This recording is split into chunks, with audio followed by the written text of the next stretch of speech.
Start કર્યું. શ્રીમદ ભાગવતમ સ્કંદ 3 અધ્યાય 1 વિદુર દ્વારા પ્રશ્નો શ્લોક સંખ્યા 4 अर्थ अनुवाद भावार्थ श्री श्रीमदेशी भक्ति वेदांत स्वामी प्रभुपाद के द्वारा नहीं अल्प अर्थ उदयतस्य विदुरश्यामलात्मनः तस्मिन् वरीयसी प्रश्न साधुवादोपबृहितः. अर्थ न कदी नहीं ही निश्चयपूर्वक अल्प अर्थ महत्वहीन तुच्छ हेतुसर उदय उठ्या होय तस्य तेनी विदुरस्य विदुરની અમલ આત્મનઃ નિર્મળ હૃદયના સંતની તસ્મિન તેમાં વરીયસી શ્રેષ્ઠ પ્રશ્ન સાધુવાદ સંતો અને ઋષિઓ દ્વારા સંમત વસ્તુઓ ઉપબૃહિત ભર્યા. અનુવાદ. સંત વિદુર કૃષ્ણના એક મહાન અને વિશુદ્ધ ભક્ત હતા. એટલે તેમણે મૈત્રેય ઋષિને કરેલા પ્રશ્નો ખરેખર હેતુપૂર્ણ શ્રેષ્ઠ કક્ષા અને સાધુ સંતો તથા વિદ્વાન ઋષિઓ દ્વારા માન્ય જ હોવા જોઈએ. ભાવાર્થ. જુદા જુદા વર્ગોના મનુષ્યો વચ્ચેના પ્રશ્નો અને ઉત્તરોનું મૂલ્ય પણ જુદું જુદું હોય છે. વેપારી વર્ગના માણસો વેપાર ધંધા અંગે જે કોઈ ચર્ચા કરે તે આધ્યાત્મિક મૂલ્યો માટે મહત્ત્વપૂર્ણ હોય તેવી આશા ન રાખી શકાય. જુદા જુદા વર્ગના માણસો વચ્ચેનો પ્રશ્નો અને ઉત્તરોનું મૂલ્યાંકન તે માણસોની કક્ષા મુજબ નક્કી થઈ શકે. ભગવદ્ ગીતામાં પૂર્ણ પુરુષોત્તમ ભગવાન શ્રી કૃષ્ણ અને તેમના પરમોચ્ચ ભક્ત અર્જુન વચ્ચે સંવાદ થયો હતો. ભગવાન કૃષ્ણે અર્જુનને પોતાના ભક્ત તથા મિત્ર તરીકે સ્વીકાર્યો હતો. એટલે કોઈ પણ સાણો માણસ સમજી શકે છે તેવી ભગવદ્ ગીતા અધ્યાય 4.3માં ચર્ચા ભક્તિયોગની પદ્ધતિ વિશે હતી. ખરેખર તો સમગ્ર ભગવદ્ ગીતા જ ભક્તિયોગના સિદ્ધાંતના પાયા પર રચાયેલી છે. કર્મ એ કર્તા દ્વારા ફળના ઉપભોગ માટે નિયત કરેલું કર્મ છે, જ્યારે કર્મયોગ તે ભક્તે ભગવાનના સંતોષ માટે કરેલું હોય છે. કર્મયોગ એ ભક્તિ એટલે કે ભગવાનની પ્રસન્નતા પર આધારિત છે, જ્યારે કર્મ તો કર્તાની પોતાની ઇન્દ્રિયોના લાલન પાલન માટે છે. કર્મ અને કર્મયોગ વચ્ચે આ તફાવત છે. શ્રીમદ ભાગવતમના મત પ્રમાણે જ્યારે કોઈ વ્યક્તિ પોતાની ઉચ્ચ કક્ષાના આધ્યાત્મિક જ્ઞાનના સ્તર પરથી જ્ઞાન મેળવવા ઉત્સુક બને ત્યારે તેને અધિકૃત આધ્યાત્મિક સદ્ગુરુનું શરણ સ્વીકારવું જોઈએ. સામાન્ય માણસ કે જેને આધ્યાત્મિક મૂલ્યોમાં કોઈ રસ નથી તેને માત્ર પરંપરિત ફેશન ખાતર કોઈ આધ્યાત્મિક ગુરુ પાસે જવાની જરૂર નથી. પરીક્ષિત મહારાજ એક શિષ્ય તરીકે પરમેશ્વરનું શાસ્ત્ર શીખવા માટે ગંભીર હતા અને સુખદેવ ગોસ્વામી તે દિવ્ય વિજ્ઞાનના વિષયમાં પ્રમાણભૂત સદ્ગુરુ હતા. તેઓ બંને જાણતા હતા કે વિદુરજી અને મૈત્રેય ઋષિ વચ્ચે ચર્ચાયેલા વિષયો ઉચ્ચ કક્ષાના હતા અને તેથી જ પરીક્ષિત મહારાજ અધિકૃત સદ્ગુરુ પાસે તે વિષયો શીખવામાં ઊંડો રસ ધરાવતા હતા. ઓમ અજ્ઞાન તિમિરદાન્યસ્ય જ્ઞાનામ જનશલાકયા ચક્ષુરુન્મિલિતમેન તસ્મૈ શ્રી ગુરુવે નમઃ. વંદેહમ શ્રી ગુરુઃ શ્રીયુતપદકમલમ શ્રી ગુરુન વૈષ્ણવવાચ શ્રીરૂપમ સાગરજાતમ સહગણ રઘુનાથાવિતમ તમ સજીવનમ સાદ્વૈતમ સાવધૂતમ પરિજન સહિત કૃષ્ણ ચૈતન્ય દેવમ શ્રી રાધા કૃષ્ણ પાદન સહગણ લલિતા શ્રી વિશાખંદન. હે કૃષ્ણ કરુણા સિંધુ દીનબંધો જગતપતે ગોપેશ ગોપિકા કાંતમ રાધા કાંતમ નમસ્તુતે. તપ્ત કાંચમ ગૌરાંગી રાધે વૃંદાવનેશ્વરી વૃષભાનુ શ્રુતિદેવી પ્રણમામિ હરિપ્રિય. વાંછા કલ્પતરુભસ્ય કૃપા સિંધુભ્યો ચ પતિતાનાં પાવનેભ્યો વૈષ્ણવેભ્યો નમો નમઃ. શ્રી કૃષ્ણ ચૈતન્ય પ્રભુ નિત્યાનંદ શ્રી અદ્વૈત ગદાધર શિવાસાદિ ગૌર ભક્તવૃંદ. હરે કૃષ્ણ કૃષ્ણ કૃષ્ણ હરે હરે, હરે રામ રામ રામ હરે હરે કૃષ્ણ. તો શ્રીમદ ભાગવતમ અધ્યાય 3 વિદુર દ્વારા પ્રશ્નો. પરીક્ષિત મહારાજ અને નૈમિષારણ્યના ઋષિઓ ઉત્સુક છે કે વિદુરજીએ મૈત્રેય ઋષિને કયા કયા પ્રશ્નો પૂછ્યા. આધ્યાત્મિક જ્ઞાન છે પ્રભુપાદ અહીંયા તાત્પર્યમાં લખે છે, સંત વિદુર કૃષ્ણના એક મહાન અને વિશુદ્ધ ભક્ત હતા. અહીંયા એક ભક્ત કેવા હોવો જોઈએ, ભગવાન પ્રત્યેનો ભાવ કેવો હોવો જોઈએ, અહીંયા કહે છે, બતાવે છે. એટલે તેમણે મૈત્રેય ઋષિને કરેલા પ્રશ્નો ખરેખર હેતુપૂર્ણ હતા. એક ભક્ત જ્યારે પોતાના ગુરુને પ્રશ્ન કરે છે, નિષ્ઠાવાન ભક્ત, શુદ્ધ ભક્ત, તે સામાન્ય પ્રશ્ન નથી હોતા. લોક કલ્યાણ એટલે કે આત્મકલ્યાણ માટે હોય છે અને ભગવાનની શરણમાં બધ જીવને લઈ જવા માટેના એ પ્રશ્ન પૂછે. પોતાનું તો આત્મને કલ્યાણ કરે જ છે, પણ એ પ્રશ્નો દ્વારા જ્યારે પરંપરા દ્વારા આવે છે ત્યારે બીજા પણ એનું અનુસરણ કરે છે અને એનું પણ વાસ્તવિક કલ્યાણ થાય. શ્રેષ્ઠ કક્ષાના અને સાધુ સંતો તથા વિદ્વાન ઋષિઓ દ્વારા માન્ય જ હોવા જોઈએ. શ્રેષ્ઠ સાધુ સંતો અને વિદ્વાન ઋષિઓ દ્વારા આ માન્ય હતા. એમ પ્રભુપાદ ભાવાર્થમાં લખે છે, જુદા જુદા વર્ગના મનુષ્યો વચ્ચેના પ્રશ્નોને ઉત્તરોનું મૂલ્ય પણ જુદું જુદું હોય છે. વેપારી વર્ગના માણસો વેપાર ધંધા અંગે જે કાંઈ ચર્ચા કરે તે આધ્યાત્મિક મૂલ્યો માટે મહત્ત્વપૂર્ણ હોય તેવી આશા રાખી ન શકાય. જુદા જુદા વર્ગોના મનુષ્યો હોય, જેમ ભક્તોનો વર્ગ છે, એક વેપારીનો વર્ગ છે, બિઝનેસનો વર્ગ છે, એક કર્મીનો વર્ગ છે, જ્ઞાનીનો વર્ગ છે. તો પ્રભુપાદ અહીંયા વેપાર ધંધા અંગેના જે આજકાલ બધ જીવ છે કળિયુગમાં, એ એવું જ ઈચ્છે છે કે હું સખત મહેનત કરું, ખૂબ રૂપિયા કમાઉં, એના હું પ્લાનિંગ કરું અને હું સુખી થાઉં. એટલે વેપારીઓ વચ્ચે ચર્ચા આવી જ થતી હોય છે. આપણે માર્કેટમાં જઈએ છીએ, કર્મીઓ, ભોગીઓ, બધ જીવો દરેકને મળે. વેપારમાં વાસ્તવિક વાત શું થાય છે, કેવા કામ ધંધા ચાલે છે. યાનનો વેપારી તો યાનની ચર્ચા કરશે, ભાઈ યાન શું ભાવ આવે છે, કોસ્ટિંગ શું છે, તમે ક્યાંથી ખરીદ્યો છો, અત્યારે કયું કાપડ બનાવવું જોઈએ.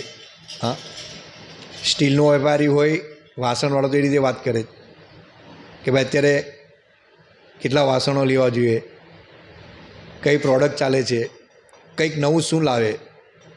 આજે અત્યારે આધુનિક જમાનામાં એ જગતમાં એ જ છે કે જૂનું જે છે તેની ડિમાન્ડ ઓછી થઈ જાય, એટલે એમાં એવો આકાર ઘડવામાં આવે, એને એ રીતે એનો શું કહે રચના રચવામાં આવે કે લોકો એનાથી એટ્રેક્શન થાય અને એ વસ્તુ ખરીદે. એટલે વેપારીઓમાં આ ચર્ચા ચાલતી હોય કે પ્રોડક્શન કેમ વધારે થાય, કેવી રીતના માલ વધારે જાય અને કેવી રીતે એને ખરીદીએ. આપણે જોઈએ અત્યારે પેલા ચમચી જે હતી તે પેલા પિત્તળની, પેલા ચાંદી સોનાની હતી, પિત્તળની હતી, સિમ્પલ ચમચીઓ હતી. અત્યારે બધી ડિઝાઇનવાળી નીકળશે, થાળીઓ ડિઝાઇનવાળી નીકળશે, વચ્ચે ફૂલ હશે. એટલે કઈ રીતે વેચાય અને કઈ રીતે લોકો આનાથી આકર્ષાય, આ વેપારીઓ વચ્ચે આ બધી ચર્ચા. એમાં આધ્યાત્મિક જ્ઞાન કશે નથી હોતું. પૈસો કમાઓ ખૂબ અને ભોગ કરો, મહેનત કરો. પ્રભુપાદ લખે છે કે આ રીતના દરેક મનુષ્યો વચ્ચેના પ્રશ્નો ઉત્તરો જુદા જુદા અલગ અલગ વર્ગના મનુષ્યો હોય. કોન્ટ્રાક્ટર હોય તો હું બિલ્ડિંગનું બાંધકામ કઈ રીતે કરું. પહેલાં નાનો કોન્ટ્રાક્ટર છે, થોડા ઘણા પ્લોટ લે છે, પછી કોઈના પાર્ટનરશિપ કરે છે, પછી મોટા મોટા એપાર્ટમેન્ટો બનાવે છે. એનાથી કઈ રીતના પૈસા કમાઈશ, કઈ રીતના ફાર્મ હાઉસ કરીશ, એટલે એ લોકોની ચર્ચા એ રીતની હોય. પણ વાસ્તવિક બધાનો ઉદ્દેશ્ય તો એ જ છે કે હું કઈ રીતે ભોગ કરું, પૈસા કમાઉં અને સુખી થાવ. મારું નામ માર્કેટમાં બધા કરતાં ઊંચું હોવું જોઈએ. રિલાયન્સ, અંબાણી, મુકેશ અંબાણી, ટાટા બિરલા, આ બધાનો ઉદ્દેશ્ય એક જ છે કે ખૂબ ખૂબ ખૂબ પૈસા કમાઓ, નામ કરો અને ભોગ કરો. પણ વાસ્તવિક સાથે ક્યાં આવતું નથી. આ બધી ચર્ચા હોય, પણ આધ્યાત્મિક વિષય આખો અલગ છે. ચર્ચા કરે તે આધ્યાત્મિક મૂલ્યો માટે મહત્વપૂર્ણ હોય તેવી આશા રાખી શકાય નહીં, કે તેનું આત્મકલ્યાણ થશે એવી કોઈ આશા રાખી શકાય નહીં. જુદા જુદા વર્ગના માણસો વચ્ચેના પ્રશ્નો અને ઉત્તરોનું મૂલ્યાંકન તે માણસોની કક્ષા મુજબ નક્કી થઈ શકે. ભક્તો પણ એક કક્ષા આવે ને,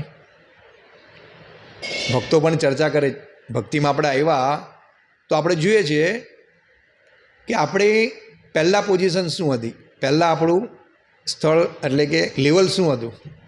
આપણે નવા નવા ઇસ્કોનમાં આવીએ છીએ, ભક્તો સાથે સંગ કરીએ છીએ, ડિસ્ટ્રીબ્યુશનમાં જઈએ છીએ, 16 માળા કરીએ છીએ, થોડુંક સમજીએ છીએ, ગુરુનું શરણ મળે. હા, તો જેવા જેવા ભક્તોનો સંગ થાય છે એવા એવા ભક્તોનું લેવલ એ પ્રમાણે બને, કોઈ આગળ નીકળી જાય. હા, કારણ કે એને રસ હોય છે કે વાસ્તવિક મેં ગુરુનું શરણ લીધું છે અને મારા આધ્યાત્મિક જે ગુરુ છે તે મને વાસ્તવિક શું ઉપદેશ આપવા માંગે છે અને એ ઉપદેશનું કઈ રીતે ગ્રહણ કરું અને કઈ રીતે એનો પ્રચાર કરું, એમાં એને જિજ્ઞાસા હોય. અને એ જિજ્ઞાસાથી એ એવા ભક્તોનો સંગ કરે છે અને એ ધીરે ધીરે આધ્યાત્મિક પ્રગતિ તરફ એ આગળ વધે. અને અમુક આપણે ભક્તો જોઈએ છીએ જે અમુક લેવલ સુધી જ હોય છે, જ્યારે દીક્ષા નહીં મેળવી ત્યારે ઉત્સાહિત હોય, દીક્ષા મળ્યા પછી બી થોડાક આગળ આવે ને પછી શું કરે છે, સ્ટોપ થઈ જાય.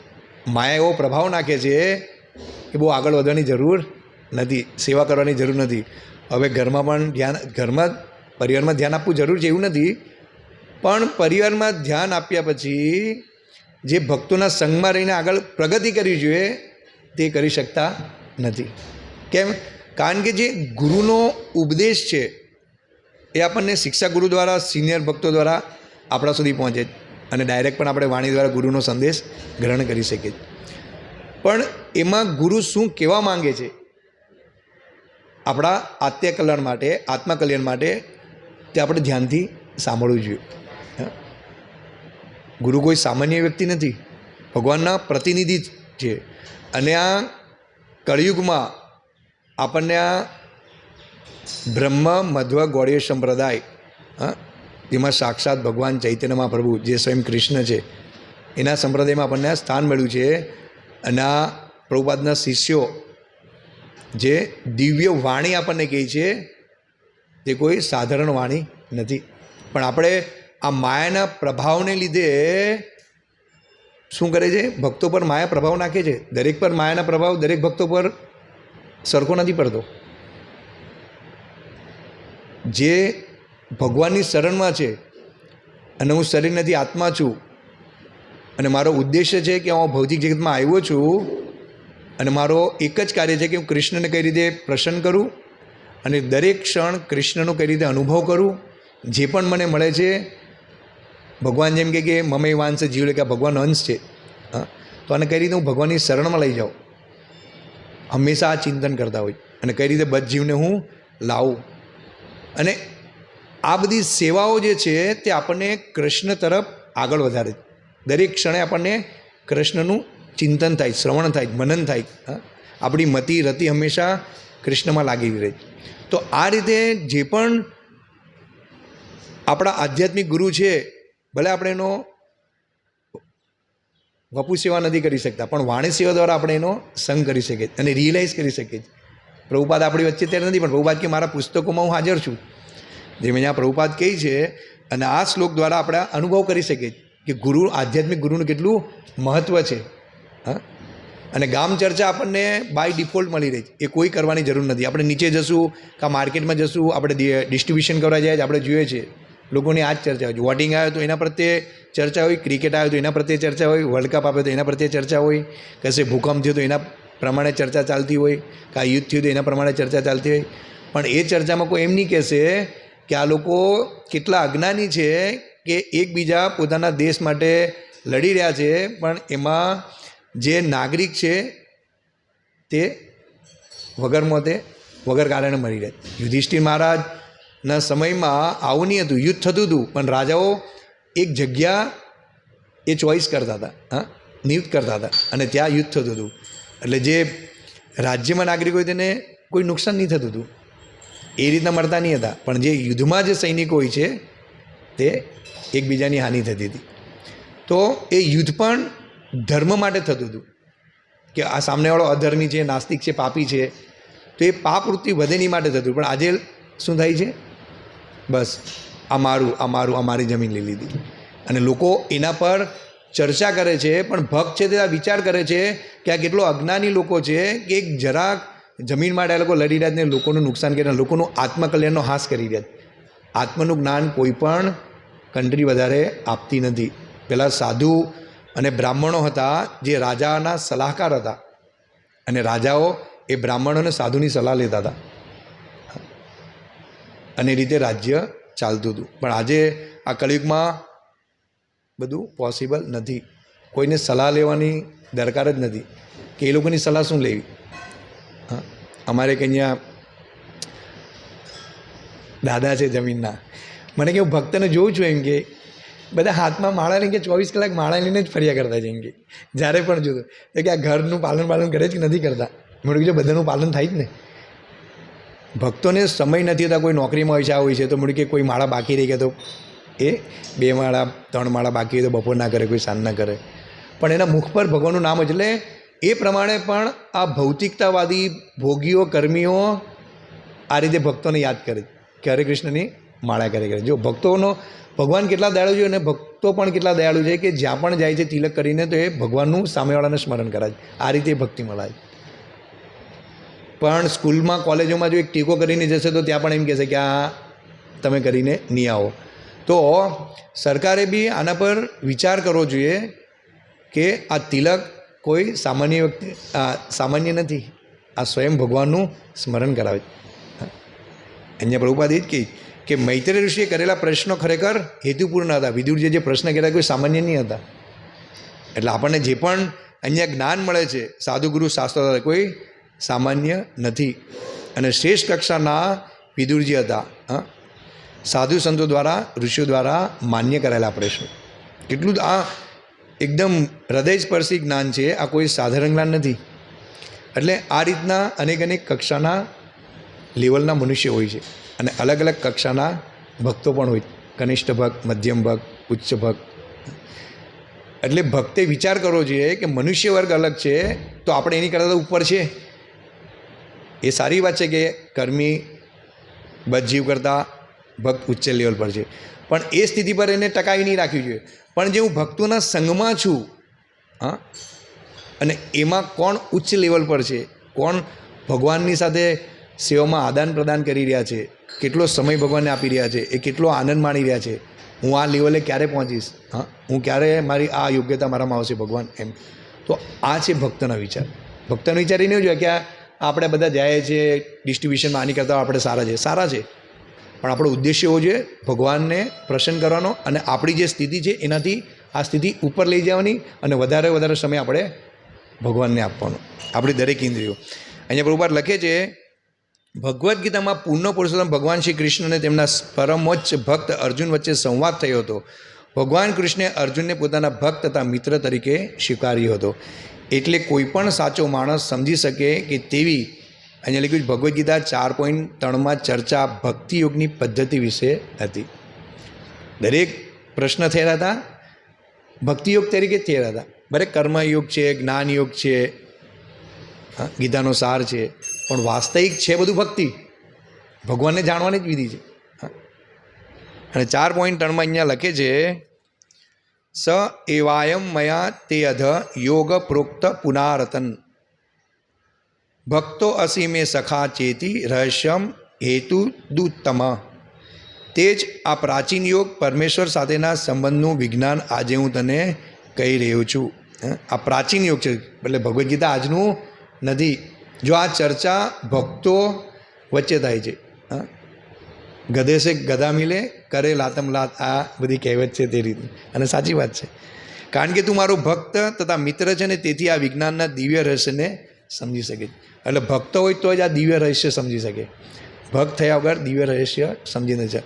અને આપણે જેમ જેમ પ્રગતિ કરીએ છીએ ભક્તિમાં, એવા ભક્તોનો સંગ કરીએ છીએ તો આપણને સૂક્ષ્મ વસ્તુનો પણ રિયલાઇઝ થાય કે ક્યાં આપણી ભૂલ છે, અને એ ભૂલને આપણે કઈ રીતે સુધારવી જોઈએ, કઈ રીતે અપરાધથી બચવું જોઈએ, કઈ રીતે આપણે વૈષ્ણવને પ્રસન્ન કરીએ અને વૈષ્ણવ થકી ભગવાનને પ્રસન્ન કરીએ. એ આપણે જ્યારે ગંભીરતાથી ભક્તિને લઈએ છીએ ત્યારે આ ગુણો આપણામાં ધીરે ધીરે ઉદ્ભવ થાય. એટલે આપણે પોતાનું પણ રિયલાઇઝ કરવું જોઈએ કે આપણે કઈ કક્ષામાં છે. તો આ દરેક ભક્તિયુગ છે ને એટલે જ ભગવાને અર્જુનને ભક્ત તરીકે ને મિત્ર તરીકે સ્વીકાર્યો હતો. ખરેખર તો સમગ્ર ભગવદ્ ગીતા જ ભક્તિયુગના સિદ્ધાંતના પાયા પર રચાયેલી છે. કર્મ એ કર્તા દ્વારા ફળના ઉપભોગ માટે નિયત કરેલું કર્મ છે, જ્યારે કર્મયોગ તે ભક્તે ભગવાનના સંતોષ માટે કરેલું કાર્ય છે. કર્મયોગ એ ભક્તિ એટલે કે ભગવાનની પ્રસન્નતા પર આધારિત છે. કર્મયોગ એટલે ભક્તિ. અને પ્રભુપાદ અહીંયા લખે જ્યારે કર્મ તો કર્તાની પોતાની ઇન્દ્રિયોના લાલન પાલન માટે જ છે. કર્મ અને કર્મયોગ વચ્ચે આ તફાવત છે.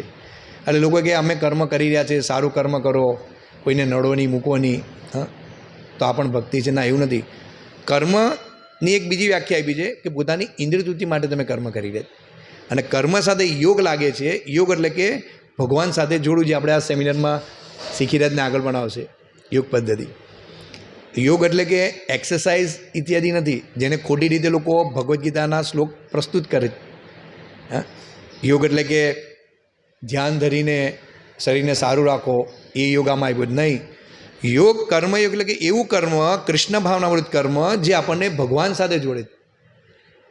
અને અહીંયા દરેક ઇન્દ્રિયો, અહીંયા લખ્યું જ પ્રભુપાદ કે જ્યારે કર્મયોગ તે ભક્તે ભગવાનના સંતોષ માટે કરેલું કાર્ય છે. ભગવાનના સંતોષ માટે કરેલું કાર્ય છે. એટલે આપણે દરેક ઇન્દ્રિયો ભગવાનને સંતુષ્ટ કરવા માટે છે. અહીંયા માતાજીઓ હાર બનાવે છે, આ 6 ડે સેમિનાર છે, માતાજીઓ 2-2:30 વાગે આવી જાય, ભગવાન માટે ભોગ બનાવે કે ભગવાન ગ્રહણ કરશે. અને જે સેમિનારમાં આવે છે બદજીવો આ ભગવાનનો પ્રસાદ ગ્રહણ કરશે અને એની ચેતના શુદ્ધ થશે. ચેતો દર્પણ માર્જનમ ભવ મહાદવા અગ્નિ. એટલે જે એના પર બદજીવ પર જે ધૂળ લાગેલી છે, આ ભોગ કરવાની, આ પ્રસાદ ખાઈને શુદ્ધ થશે. જો કેટલું મોટું યોગદાન આપે છે ભક્તો. પછી નીચે સફાઈ, મેનેજમેન્ટ કરવું. મથુરાભાઈ બધા પ્લાનિંગ કર્યા, મને તો બહુ આઈડિયા નહીં હતો, પણ પ્લાનિંગ એને બધા પરફેક્ટ કર્યા. એમ આ કરવા નથી કરવું, કારણ કે વગર પ્લાનિંગે આપણે અટવાઈ જઈએ. વ્યાસ પૂજાના પ્લાનિંગ કર્યા એટલે મને યાદ આવ્યું કે પ્લાનિંગ મથુરાભાઈ પાસે જ કરવા જોઈએ એમ. અને દરેક ભક્ત એ રીતે સેવા કરે. દરેક ભક્તોનો પણ બહુ મોટું યોગદાન છે. પ્રસાદ ટીમ છે, ભરતચરણ પ્રભુ, મહાભારત પ્રભુ, વાઇન્ડઅપમાં આપણે જિજ્ઞેશભાઈ, ભાવેશભાઈ, શિશુલભાઈ, વિમલભાઈ, માતાજીઓ પીરસવામાં ઊભા રહેલા. કેટલો આનંદ છે. બધા ભગવાન માટે કાર્ય કરી રહ્યા. જો આ વેપારી અને ભક્તમાં આટલો ફરક છે. ભક્ત પ્લાનિંગ કરે જ ને, ભગવાન માટે પ્લાનિંગ કરે છે. અને એ પોતાના પાલન પોષણની પણ ચિંતા નથી કરતો કે મારું ત્યાં શું નુકસાન થશે ઓફિસે, ફેક્ટરીમાં, નોકરીમાં. અને એ કરીને પણ અહીંયા એ ભક્તિ કરે છે. અને ગ્રહસ્થ જીવનમાં રહીને ભગવાનને કેન્દ્રમાં રાખે છે. આટલો વિશ્વાસ છે ભગવાન પર. પણ આ ધંધાદારીને વિશ્વાસ નથી અને ભગવાનનું સ્મરણ પણ નથી કરતા. હમ મમ્મી આ બધું હું કરી રહ્યો છું. એટલે ભગવાન એક એને એવું પાસું નાખે છે કે લોસમાં જાય, દેવામાં આવી જાય, બધું વેચી નાખે અને હતાશ થઈ જાય અને છેલ્લે ભગવાનની શરણ ગ્રહણ કરે.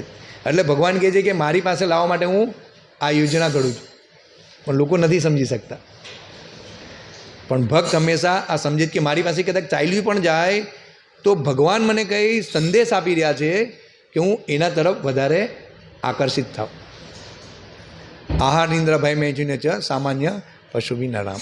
આ નિંદ્રા ભય મેચીના પ્રાણીઓ પણ કરે ને આપણે પણ. આપણામાં ને એનામાં શું ફરક રહ્યો? પણ એક મનુષ્ય પાસે એવી ચેતના છે જે જિજ્ઞાસા કરી શકે છે. અથોસો બ્રહ્મ જિજ્ઞાસા, હું કોણ છું, ક્યાંથી આવ્યો છું, મારો સંબંધ શું છે વાસ્તવિક, હું કઈ રીતે સુખી થઈ શકું. જે આપણે આ સેમિનારમાં જોયું, બહુ સરસ સેમિનાર છે. પ્રભુજી બહુ સરસ સમજાવે અને મને બહુ આનંદ આવે. આપણને એમ થાય કે આપણે જોયા કરીએ, મેનેજમેન્ટ કરતાં કરતાં પણ આપણે બેસી જઈએ એમ. તો આ ભક્તિયોગ અને કર્મયોગ અને ખાલી કર્મમાં આ ફરક છે. કર્મ ખાલી ઇન્દ્રિય તૃપ્તિ માટે થાય છે અને કર્મયોગ એટલે કે ભગવાન સાથે જોડવું, એને કહેવાય છે કર્મયોગ. આ તફાવત છે. પછી આગળ પ્રભુપાદ એટલે કે શ્રીમદ ભાગવતમમાં મત પ્રમાણે જ્યારે કોઈ વ્યક્તિ પોતાની ઉચ્ચ કક્ષાના આધ્યાત્મિક જ્ઞાનના સ્તર પરથી જ્ઞાન મેળવવા માટે ઉત્સુક બને ત્યારે તેને અધિકૃત આધ્યાત્મિક સદગુરુનું શરણ સ્વીકારવું જોઈએ. જ્યારે કોઈ વ્યક્તિ પોતાનાથી ઉચ્ચ કક્ષાના જે વધારે આધ્યાત્મિકમાં પ્રગતિ કરી રહ્યા, કક્ષા આધ્યાત્મિક જ્ઞાનના સ્તર પરથી જ્ઞાન મેળવવા ઉત્સુક બને, એટલે કે હજી હું ગ્રહણ કરું. આપણે અહીંયા ભાગવતમ ક્લાસમાં બેઠા જ બધા નથી બેસી શકતા. હા, કદાચ કોઈને સમય નહીં હોય, પણ જેની પાસે સમય છે તેને આ સમય આપવો જોઈએ. એટલે ઉત્સુકતા જ્યાં સુધી આપણને નહીં આવશે ત્યાં સુધી આપણે કૃષ્ણની સેવામાં આગળ વધીશું નહીં. ઉત્સાહ, ધૈર્ય અને નિશ્ચય આ બહુ જરૂરી. અને આધ્યાત્મિક ગુરુનું શરણ સ્વીકારવું જોઈએ. માણસે કે જેને આધ્યાત્મિક મૂલ્યોમાં કોઈ રસ નથી, સામાન્ય માણસ કે જેને આધ્યાત્મિક મૂલ્યોમાં કોઈ રસ નથી, આ વેપારીનો કોઈને રસ નથી, પણ ભક્ત છે તેને આગળ રસ ધરાવવો જોઈએ. કારણ કે આપણે મૃત્યુની તરફ જઈ રહ્યા છીએ. અને અહીંયા લખે છે આધ્યાત્મિક સદગુરુ, એટલે ચોથા જેના બીજા શ્લોકમાં એ છે એવમ પરંપરા પ્રાપ્તમ ઇમમ રાજર્ષો વિદુહ સકાલ નેતા યોગો નષ્ટ પરમ તપ. આપણે પરંપરામાં જે ગુરુ શિષ્ય પરંપરા આવે છે એવા ગુરુનું આપણે શરણ લેવું જોઈએ, નકર આપણે ભટકી જશું. આ 6 ડે સેમિનાર બહુ મહત્ત્વનો છે જે લોકો નવા ભક્તિમાં આવી રહ્યા છે, અને આપણને પણ આ રિયલાઇઝ કરાવે છે કે ભગવાન સાથેની જે યોગ પદ્ધતિ છે એનાથી આપણે દૂર તો નથી થઈ રહ્યા. એવું નથી કે નવા માટે જ છે, આ ખાસ ભક્તો માટે આ જોવા જેવું આ સેમિનાર. તો આ પરંપરા દ્વારા જે જ્ઞાન આવે છે એ પ્રાપ્ત કરવાથી આપણને સદગુરુ પ્રાપ્ત, અને એ જ પરંપરામાં આપણને આ સદગુરુ મળી શકે. અને અત્યારે પરંપરામાં પણ તમે જુઓ છો બહુ વ્યવસ્થિત એઝ ઇટ ઇઝ જ્ઞાન નથી આપવામાં આવતું, પણ પ્રભુપાદ અહીંયા એઝ ઇટ ઇઝ આપણને જ્ઞાન આપે છે, સમજાવે છે. અને એવા ગુરુની આપણે શરણ લેવી જોઈએ.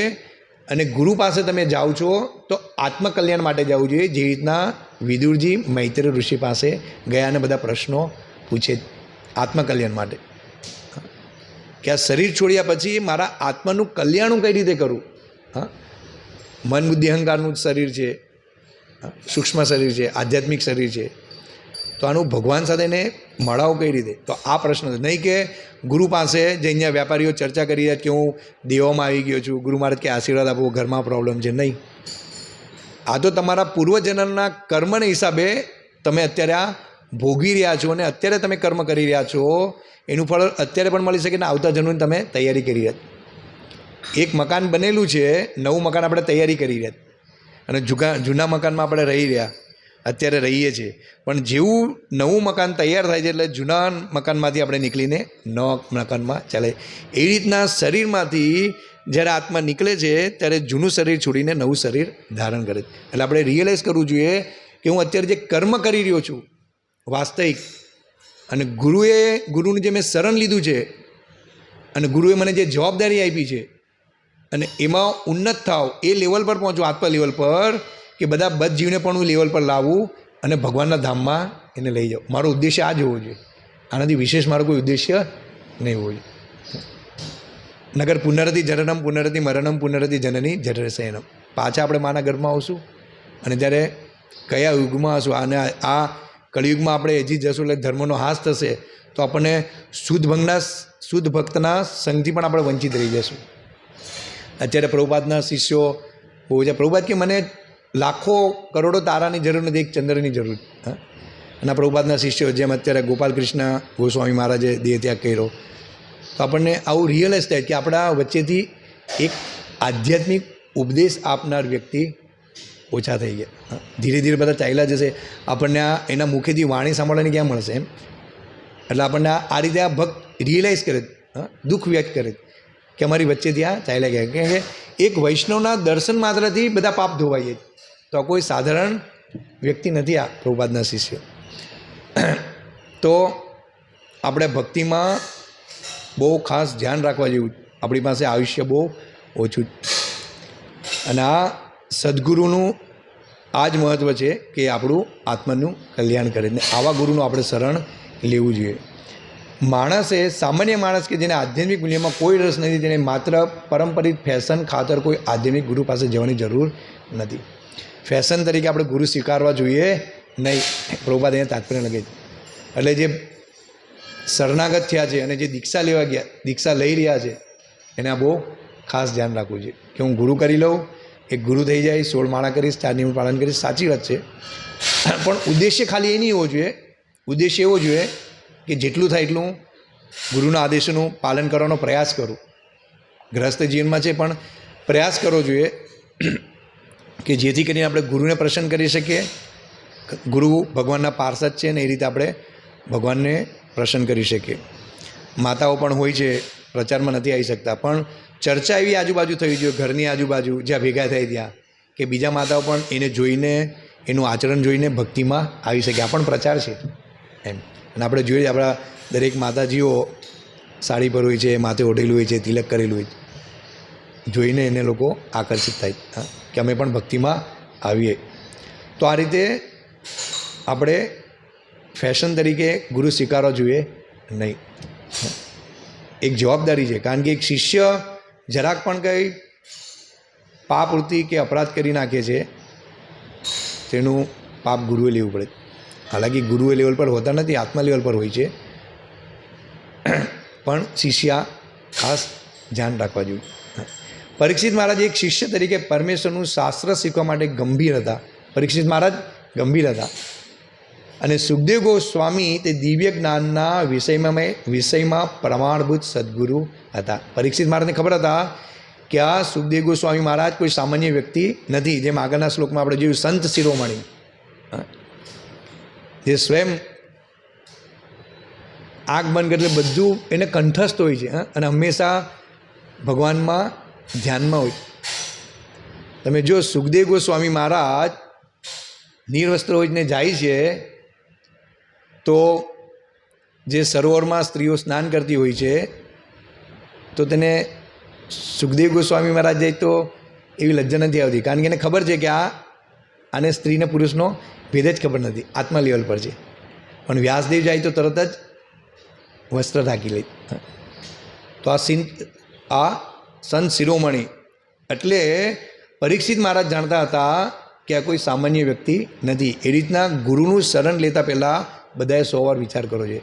અત્યારે કળિયુગમાં ગુરુનો રાફડો ફાટેલો છે, અલગ અલગ, પણ વાસ્તવિક તમને ભગવાન સાથે જે તમે ભગવાન સાથેનો સંબંધ ભૂલી ગયા છે એ તમને પ્રસ્થાપિત પાછો નહીં કરી આપશે. સંબંધ તમારો પાછો પુનઃ ત્યાં નહીં કરી આપશે. એ આવા સદગુરુ હોય, અને એ જ આપણને જ્ઞાન આ એઝ ઇટ ઇઝ ભગવદ્ ગીતામાંથી મળે છે. અને પ્રભુપાદ કહે છે, મારા ગુરુએ જે મને કીધું તે જ મેં આમાં કીધું છે, અને અમે જે પણ કૃષ્ણે કીધું તે જ અમે કહીએ છીએ. આમાં કોઈ અમે ઉમેરતા નથી. કૃષ્ણ કઈ રીતે અમે રહીએ છીએ, કૃષ્ણ કઈ રીતે અમે પ્રચાર કરીએ છીએ, અમારી જીવનશૈલી જ આ છે. કૃષ્ણે કીધું તે જ, એમાં કોઈ ઉમેરવાનું નથી. તો આ છે પરંપરા જ્ઞાન, અને ગુરુ આ રીતે જ્ઞાન પ્રસ્તુત કરે છે, એમાં કોઈ ઉમેરતા નથી. આ છે વાસ્તવિક જ્ઞાન. વિદુરજી અને મૈત્રેય ઋષિ વચ્ચે ચર્ચાયેલા વિષયો ઉચ્ચ કક્ષાના હતા, અને તેથી જ પરીક્ષિત મહારાજ અધિકૃત સદગુરુ પાસે તે વિષયો શીખવા માટે ઊંડો રસ ધરાવતા હતા. મૈત્રેય ઋષિ અને વિદુરજીના ઉચ્ચ કક્ષાના બધા પ્રશ્નો હતા, અને એટલે જ પરીક્ષિત મહારાજ સુખદેવ ગોસ્વામી પાસે આ ઊંડો રસ ધરાવતા હતા કે હું જાણું. 7 દિવસ ભૂખાને તરસા. તો આ રીતે આપણે દરેક જ્ઞાન, દરેક વિષય, ગુરુની વાણી, પ્રભુપાદના લેક્ચરો આ હૃદયથી લેવા જોઈએ. એમાંથી આપણને કંઈક એવું મળશે કે આપણે ભક્તિમાં આકર્ષાશું, જો ગંભીરતાથી આપણે એને શ્રવણ કરશું તો આજ અહીંયા શ્લોક કહે છે, આપણને શીખ આપે છે કે સંત વિદુર કૃષ્ણના એક મહાન અને વિશુદ્ધ ભક્ત હતા. નહીં અલ્પ અર્થ ઉદય તસ્ય વિદુરસ્ય અમલ આત્મનઃ. અમલ આત્મ, નિર્મળ હૃદયની સંતની, તસ્મિન તેમાં વરીયસી એટલે શ્રેષ્ઠ. આવા શ્રેષ્ઠ વ્યક્તિ પાસે આપણે ગુરુ પાસે જવું જોઈએ અને એનો સંગ કરવું જોઈએ, અને એની વાણી ગંભીરતાથી લઈને આપણે આચરણ કરીને આગળ વધવું જોઈએ. અને પ્રભુપાદની સ્મોલ પુસ્તકો પણ વાંચવી જોઈએ. ઉપદેશામૃત, કેવી રીતના ભક્તિનો વિનાશ થાય છે, કેમ ભક્તિમાં પ્રગતિ થાય, ઈચ્છાઓ વિષયો, વધારે ખાવું, ગામ ચર્ચા કરવી, આ ભક્તોનો સંગ કરવો, આ બધું આપણો ભક્તિનો હાસ કરવાનું. એટલે અહીંયા લખીએ ને પ્રભુપાદ કે ભાઈ વેપારીઓ આ રીતની ચર્ચા કરે, ભક્તોની આ રીતની ચર્ચા નથી હોતી. હરે કૃષ્ણ. શ્રીમદ્ ભાગવતમ કી જય. શ્રીલ પ્રભુપાદ કી જય. વાંછા કલ્પતરુભ્યશ્ચ